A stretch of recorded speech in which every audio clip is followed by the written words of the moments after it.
There comes a pivotal moment in every relationship with a narcissistic personality, where the dynamic starts to shift. Not because the narcissist has grown or suddenly decided to change, but because you have. It's not about them waking up to their behavior. That rarely happens. It's about your own transformation. You've started to recognize your patterns, to tend to old wounds, to say no to manipulation masked as affection. And without even meaning to, you've triggered a chain reaction inside them, a psychological disturbance Carl Jung once described as not just reactive, but deeply destructive. Jung never sugarcoated the truth about human nature. He understood that every relationship carries an invisible current, an exchange of conscious and unconscious forces. When someone who thrives on dominance senses their grip slipping, they don't just back down, they mutate. They launch attacks, but in forms that are rarely obvious.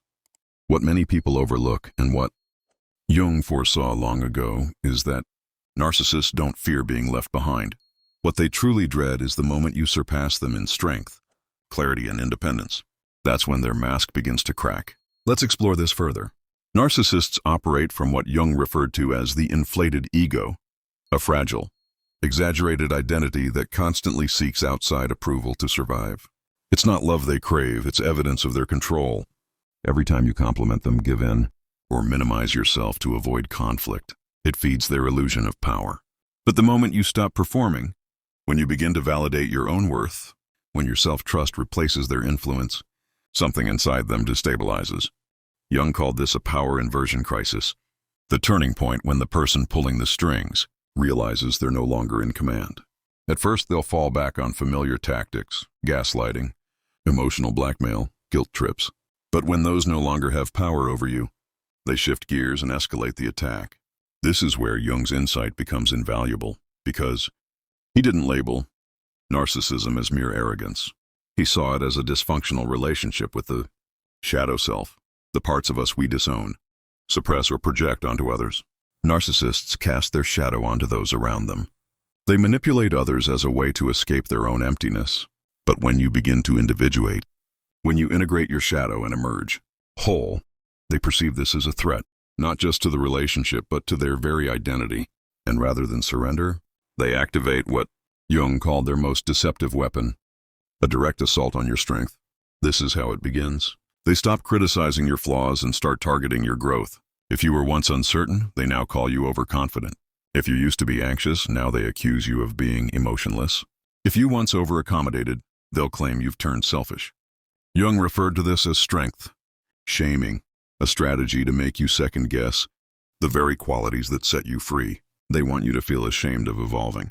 They want your healing to feel like a betrayal.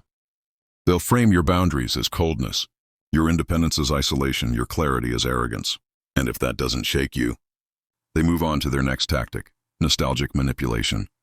Here they begin to glorify the past, not as it really was, but as they remember it, when you were more agreeable, easier to control, more emotionally pliable.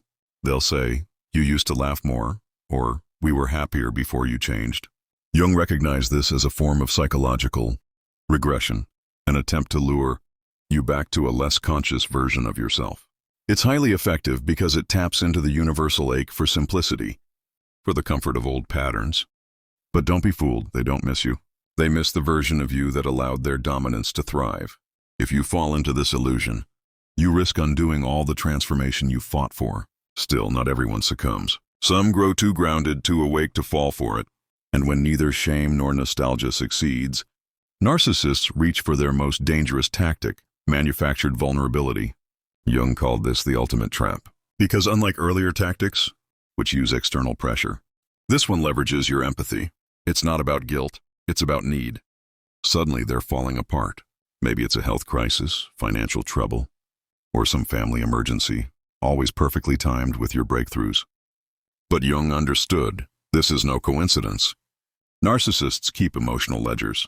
They remember what moves you, what you'll sacrifice for, what makes you feel responsible, and they use it as a weapon.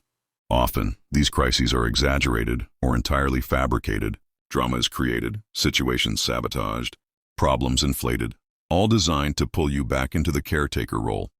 And when they show up seemingly fragile, asking for just one exception, just one act of compassion, they're not seeking support. They're testing your resolve. They want proof that deep down, you're still under their spell.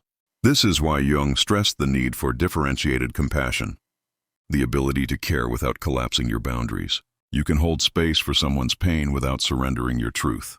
According to Jung, real compassion doesn't mean absorbing someone else's suffering. It means witnessing it while remaining whole.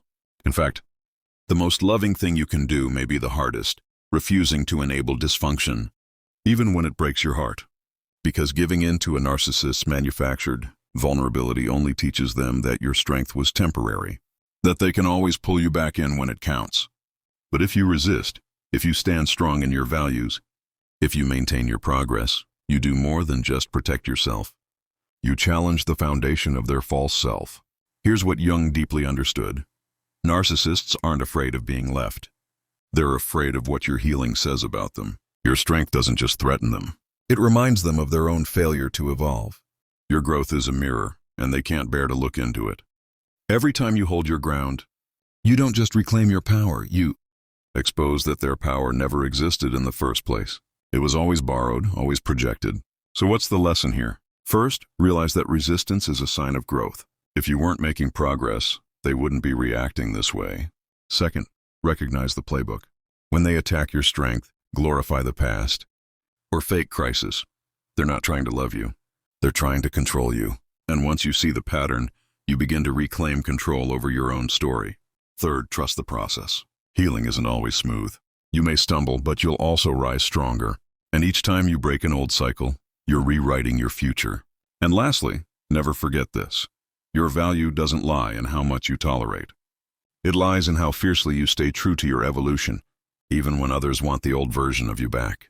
Jung wasn't just diagnosing narcissism. He was offering a blueprint for liberation. He knew that encountering manipulative people is part of the journey toward self-actualization. But these encounters serve a purpose, because every time you choose growth over guilt, boundaries over approval, truth over comfort, you affirm your wholeness. So the next time a narcissist appears with praise, guilt, or tragedy, pause, breathe, recall who you are now, and walk away, not with bitterness, not to punish, but with clarity. Because the moment you stop being controllable, you start being truly alive. Thank you for watching.